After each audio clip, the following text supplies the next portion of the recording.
Quando você vai falar, isso é para você entrar na rede ou para você minerar, por exemplo?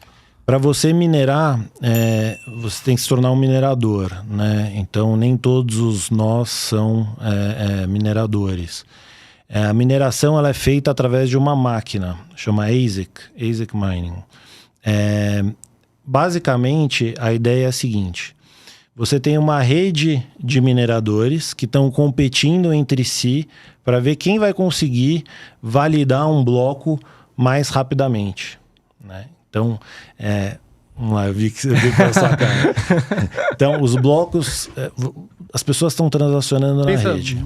Vamos falar, eu e você. Pensar que a gente está fazendo uma transação. Eu tenho um Bitcoin e ele tem 0 Bitcoins. Eu vou passar do meu endereço para o dele, né? Uhum. Pensa que para você fazer essas transações, você tem um endereço. Uhum. Né? Não é você. Que é aquele código. É a tua carteira. Código, é uma carteira 1, carteira 2, carteira 3. Para você transferir 1 para 0, né? Uhum. Precisa ser processado um bloco, né? Isso vai ter um registro em que você vai... tal endereço está transmitindo um Bitcoin para tal endereço. Né? Milhares de pessoas no mundo inteiro estão transacionando. Uhum. Essas transações, o minerador pega essas transações, você faz lá a transação, o minerador vai pegar, organizar um bloco cheio de transações. Né? Nesse bloco, que tem mais ou menos 2 megabytes de transações, ele tem um código criptográfico que o minerador precisa desvendar para que seja válido o bloco na rede. Uhum. Né? Porque o que acontece? Os blocos eles são todos sequenciais e interligados uns com os outros. Uhum. Tá? Porque eu preciso saber tá certo a evolução e o estado dos saldos na rede. Uhum. Então tem um código criptográfico de um bloco para o outro que você só consegue validar essa transação, esse bloco, desvendando esse código criptográfico.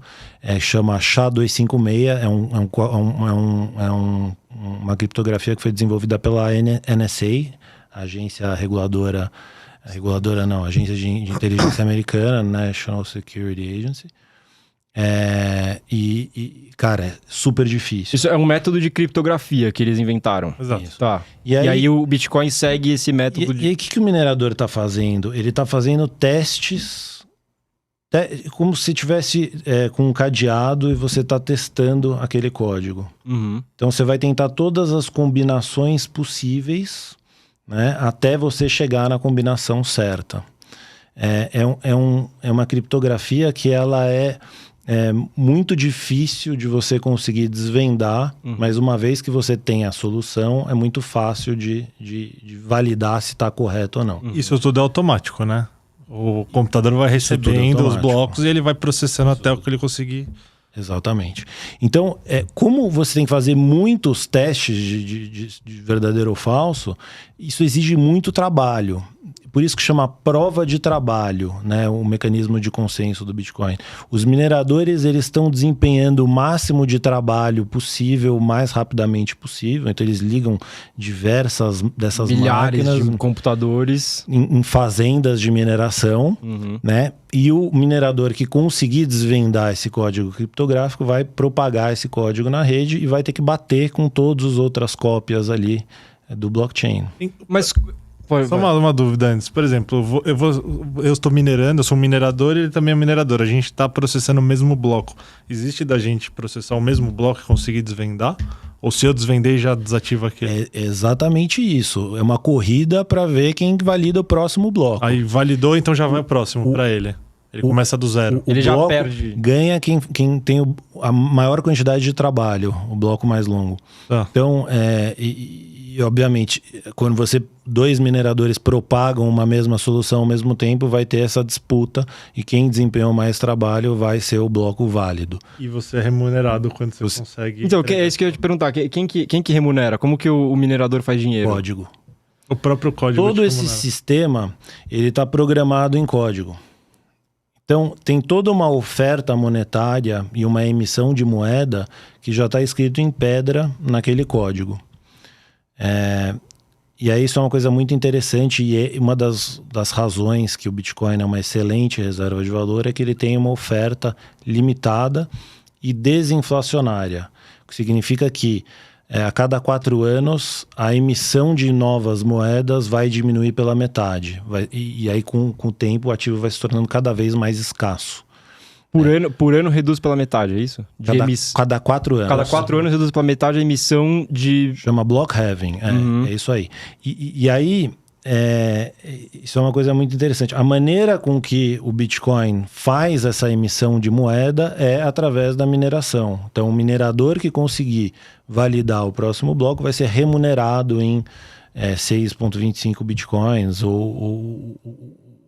o prêmio, a remuneração foi diminuindo ao longo do tempo, começou em 25, 12,5, e aí hoje é quase nada, né? Porque hoje tem o pessoal fazendo no Paraguai, porque a energia custa mais do que o que ele está remunerando em Bitcoin. O que aconteceu, assim, a atividade de mineração é uma atividade que tem poucas barreiras para entrada. Né? Então, investidores montam grandes fazendas de mineração, compram as máquinas, e os mineradores eles estão competindo por preço de energia, custo de energia.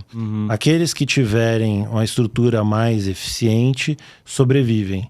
E aí, hoje sobrevivem aqueles que conseguem ter um custo de energia super baixo. Paraguai é um desses países porque tem o excedente do Itaipu, que os caras... uma energia mais barata do mundo, lá. É uma energia super barata. No interior da China também é muito barato. Tem uma série de lugares. No Texas é um hub também, porque o governo dá estímulos. O governo dá estímulo? Tem uma série de facilidades ali para os mineradores. Eu vi uma fábrica, umas fotos de uma fábrica não, é uma fazenda no Paraguai. Eles pegaram uma fábrica antiga. Cara, assim, impressionante a quantidade de computador, ventilador, Quando você fala fábrica, vamos falar um galpão? X, um galpão? Eu falei fábrica, porque realmente é uma fábrica antiga que eles transformaram... Mas eu digo, é uma linha com vários computadores. Eu entendo isso, eu não sei como que... Mas seria isso, de uma maneira com que eles consigam resfriar isso, porque os custos que eles vão ter de energia... Deve ser para refrigerar e para rodar na tomada. Exatamente. Né? É uma máquina que desempenha muito trabalho, então esquenta muito. Application Specific Integrated Circuit. Então, são circuitos que estão ligados em paralelo, desempenhando aquele trabalho simples, mas que exige muito teste, muito trabalho. E aí, com isso, as máquinas esquentam, você precisa refrigerar. E aí são os motivos as fotos que eu vi eram uns ventiladores gigantescos. Porque deve operar parecido com um data center, por exemplo. É um data center. E aí, ao longo do tempo, o que aconteceu? O custo de energia ou a estrutura de custo dos mineradores se tornou cada vez mais competitiva, né? Em alguns países do mundo, o custo de energia aumentou, né? A gente está vivendo uma crise energética global, né? E as recompensas por blocos são cada vez menores. A parte boa é que o Bitcoin... vai diminuindo. A parte boa é que o Bitcoin vale cada vez mais. Né? Porque ele vai se tornando cada vez mais escasso. Há 4 anos ele vai se tornando mais precioso. Vai valorizando... Então a gente está numa fase que a atividade de mineração ela está com uma lucratividade baixa, porque o Bitcoin caiu muito e o custo de energia está alto no mundo. Mas é um mercado praticamente de competição perfeita, assim. Então, o mercado meio que se equilibra. A gente está num momento de equilíbrio que os mineradores estão ganhando pouco dinheiro. Daqui a pouco no bull market, na hora que o preço do Bitcoin começar a subir bastante, os mineradores vão estar imprimindo dinheiro. E aí, ao invés de estar acontecendo o que está acontecendo hoje, que é mineradores ficarem no prejuízo e terem que desligar as máquinas, a gente vai ter muita gente montando novas estruturas de mineração. Mas uma pergunta, a gente está falando da estrutura do Bitcoin específico, né? Como Por exemplo, você tem... Para montar essa estrutura que a gente está falando, é uma fazenda de mineração de Bitcoin, né? Exatamente. Uma mesma fazenda, por exemplo, eu entendo que existem outros projetos, o Ethereum... Exatamente. Cada projeto tem o seu mecanismo de consenso. O seu mesmo... Eu vou chegar lá.